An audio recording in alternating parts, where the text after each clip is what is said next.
Bismillahirrahmanirrahim. Assalamualaikum warahmatullahi wabarakatuh. Pemirsa gapai kemuliaan yang dirahmati Allah, apa kabar Anda hari ini? Semoga Anda senantiasa sehat dan selalu berada dalam lindungan Allah Subhanahu wa taala. Amin ya rabbal alamin. Alhamdulillah, senang sekali hari ini saya Mladia Rahma kembali hadir menjumpai Anda dalam program kesayangan kita semua, Gapai Kemuliaan. Selama 45 menit ke depan, insya Allah kita akan membahas masalah seputar fikih, adab dan tauhid dalam kehidupan sehari-hari yang tidak jarang masih banyak dari kita yang mungkin belum memahaminya.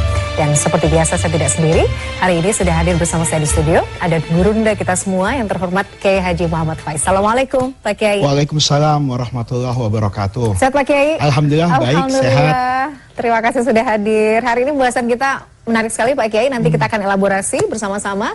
Tapi saya juga ingin mengingatkan bagi Anda pemirsa yang juga memiliki pertanyaan, Anda bisa mengirimkan pertanyaan Anda baik berupa pesan teks maupun dalam bentuk video melalui nomor WhatsApp yang tertera di layar kaca. Baik Pak Kiai, tema kita hari ini adalah kita akan meneladani kisah baginda Rasulullah dalam beberapa konteks, misalnya perjanjian Aqobah, Piagam Madinah, dan bagaimana kemudian Rasulullah membangun peradaban di Masjid Nabawi.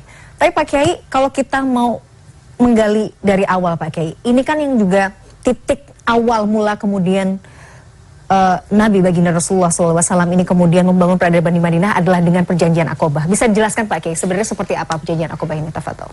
Jadi perjanjian Al-Aqobah atau yang lebih sering disebut dengan Bai'atul Aqobah itu adalah sarana dan prasarana yang dilakukan oleh Rasulullah untuk menjamin keberlangsungan dakwah Rasulullah Shallallahu Alaihi Wasallam.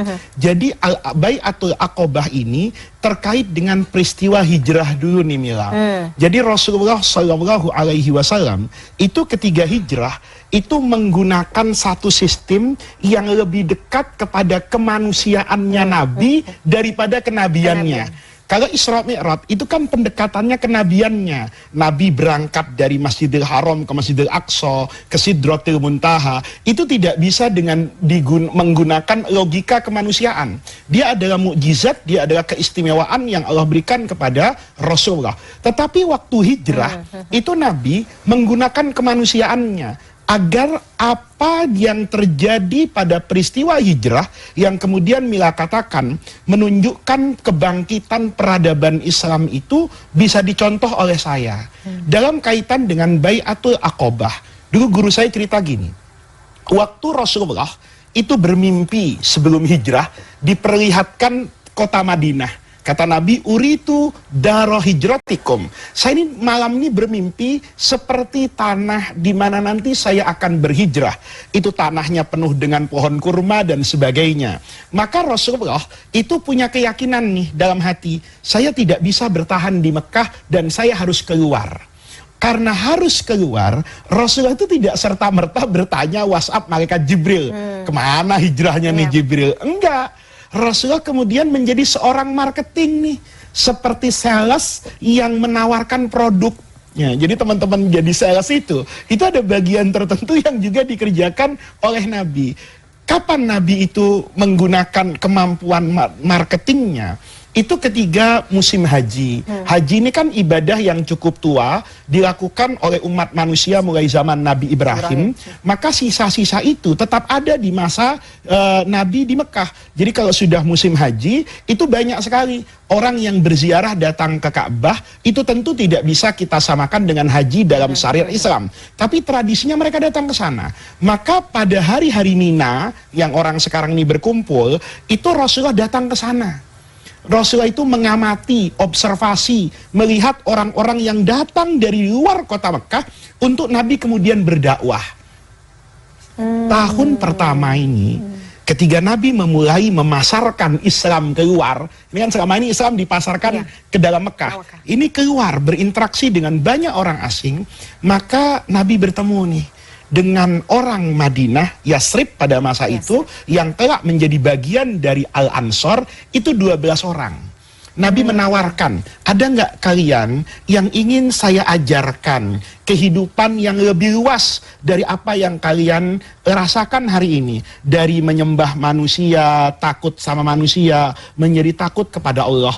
Dari sempitnya dunia menjadi luasnya akhirat. Dari akhlak yang tidak terpuji menjadi makarimul akhlak. Nabi sampaikan tuh, ya, menghormati perempuan, haramnya khomer, macam-macam. Maka 12 orang ini tertarik dengan nilai luhur yang diajarkan oleh Rasulullah. Maka mereka katakan kepada Nabi Muhammad, Nabi, kami akan menjadi pengikutmu. Kami masuk Islam. Bahkan kata mereka, rumah kami di Madinah, Yasrib waktu itu silakan. Kalau Nabi ingin pindah ke sana. Nih lihat nih. Nah, Aqobah itu mengajarkan banyak hal. Mereka berbaiat sama Nabi. Mulai hari ini kami menjadi umatnya Rasulullah, kami akan taat bersama Rasulullah. Tetapi baiat Aqobah yang pertama nih, Mila, mengajarkan orang, maaf ya, kalau dalam bahasa Jawa tuh nggak gerasa gerusu. Nabi nggak langsung percaya nih. Maka Nabi mulai menunjuk sahabat-sahabatnya nih untuk mendampingi mereka yang ber-12 ke Yasrib, Madinah. Bukan nabinya langsung. Dan Nabi tidak kemudian langsung percaya, oh gitu ya, kamu mau menyiapkan kotamu untuk saya. Langsung Nabi ikut tanpa persiapan, enggak. Nabi melakukan kajian terlebih dahulu. Berangkatlah nih orang-orang kayak Mus'ab bin Umair mendampingi mereka. Itu kan penting, bahwa kita dalam berdakwah itu jangan langsung percaya sama orang. Kita kadang-kadang bangun masjid tuh ada begitu, Mila. Masjid kita ini nggak bagus, tahu-tahu ada orang bilang, Pak Faiz, bongkar masjidnya. Kita langsung percaya, kita bongkar masjid kita. Begitu kita bongkar masjid kita datangi orang tadi. Nih, masjid sudah kita bongkar, ayo bangun. Saya kan nggak bilang mau bangun. Kan saya cuma bilang bongkar. Berapa banyak orang yang kadang-kadang kemudian dengan semangat keberagamaannya, tapi tidak mampu membangun, bisa jadi support system yang akan mendukung ini semua. Maka baiat al-Aqobah itu adalah titik awal di mana Rasulullah membangun support system yang nanti akan menjamin keberlangsungan Rasulullah. Jadi 12 ini suruh pulang dulu nih ke Madinah dengan sahabat-sahabat Nabi yang pertama hijrah. Sampai kapan? Setahun, ya. Butuh kesabaran. Orang berjuang itu nggak menanam sekarang, panen sekarang. Maka 12 orang ini tahun yang akan datang itu datangnya jumlahnya naik secara signifikan menjadi 73 orang. Nah, ini yang disebut dengan kaum Al-Ansor. Jadi dimulai dari 12 di tahun pertama, tahun keduanya berjumlah 73 orang. Begitu mereka ber-73 ini datang ke Mina, maka di sini baiat al-Aqobah yang kedua. Mereka dulu, ini pelajaran buat kita, itu tidak cukup baca syahadatnya, tapi harus sumpah setia. Ya, kaya dan miskin ikut Nabi, senang dan susah setiap dengan Rasul. Maka mereka berbaiat. Bayatna Rasulullah sallallahu alaihi wasallam. Mereka mengucapkan ini seperti orang berakad. Saya baiat kepada Nabi ala sam'i wa ta'ah, selalu mendengar perintah Nabi dan mentaati apa yang diperintahkan oleh Nabi, fil mansyati wal makrah. Dalam keadaan senang saya taat sama Nabi, dalam keadaan susah pun saya taat sama Nabi. Disebut nih pokok-pokok yang diperjanjikan. Setelah mereka mengucapkan itu, Rasulullah menerima baiatnya. Maka dimulailah proses hijrah ke Madinah. Kenapa? Nabi sudah yakin. Ini 73 orang mengatakan yang mau ikut banyak Rasulullah. Tapi karena masalah efisiensi, ya, cukuplah perwakilan kami 73 ini meyakinkan engkau bahwa kami semadinah, suku Aus dengan Khazraj, itu akan menerimamu sebagai saudara kami. Itu baiat al-Aqobah. Oke, Pak Kiai, kadang tuh saya ingin tahu sebenarnya reason ya Pak Kiai. Yeah. Di antara begitu banyak kota di Arab Saudi gitu pada saat itu Pak Kiai. Dan Rasulullah kan lahir memang besar di Mekah gitu ya. Mencoba untuk dengan segala kesulitan dan tantangan untuk berdakwah di kota Mekah gitu. Akhirnya beliau memutuskan ke Madinah. Sebenarnya kenapa harus Madinah, Pak? Ke Madinah, istimewa penduduknya. Oh, oke. Karena disebut walladzina tabawwa'ud dara wal iman.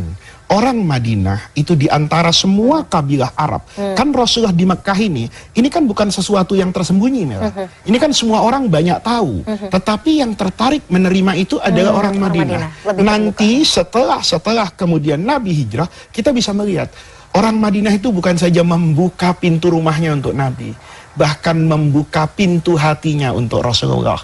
Bukan orang per orang, tapi mayoritas penduduk Madinah yang Arab, yang suku Aus dengan Khazraj ini itu dengan hati terbuka, menerima Rasulullah dan menerima sahabat-sahabat Rasulullah, berbagi rumah, bahkan ada yang berbagi istri, artinya istrinya diceraikan. Yang asalnya misalnya istrinya 2, yang 1 tidak punya istri, dicerahkan. Itu kan orang yang betul-betul memiliki kesetia kawanan yang luar biasa. Itu diantara mengapa yang dipilih itu adalah kota Madinah. Jadi Karakter penduduk yang kemudian kelak menjadi Al-Ansor itu adalah mereka yang selalu seia sekata antara apa yang dijanjikan komitmen kepada Rasulullah dan realita yang dilihat oleh Nabi dan para sahabat. Menarik sekali Pak Kiai, kita jeda dulu, nanti kita akan lanjutkan. Pemirsa jangan kemana-mana, Gapai Kemuliaan masih akan kembali sesaat lagi, tetaplah bersama kami.